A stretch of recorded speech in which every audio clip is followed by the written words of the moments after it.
tea farmers. Honorable Speaker, pursuant to the provisions of Standing Order 42.2c, I rise to request for a statement from the chairperson of the Departmental Committee on Agriculture and Livestock regarding the payment of annual bonuses to tea farmers. Honorable Speaker, tea farming is a major economic activity in Kenya, contributing significantly to the country's export earnings and providing livelihoods for millions of Kenyans. However, there have been growing concerns and complaints from tea farmers regarding the disparity in the payment of bonuses by factories in various regions.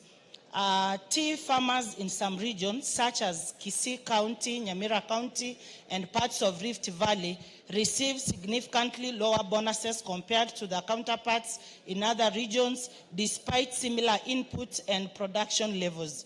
This disparity, which is against Kenya Tea Development Agency, that is KTDA dividend payout policy, has caused concerns about fairness, transparency, and equity in the payment system among farmers. Honorable Speaker, it is against this background that I request the chairperson of the Departmental Committee on Agriculture and Livestock to appraise the House on the following: the criteria used to determine the rates of annual bonuses paid to tea farmers across the different regions and factories in Kenya, the reasons behind the significant variations in bonus payment to tea farmers in the country, the measures the Ministry of Agriculture and Livestock Development through the relevant agencies such as Tea Board of Kenya and the Kenya Tea Development Agency is taking to ensure that all farmers receive fair, uniform and transparent bonuses based on their production levels. And lastly,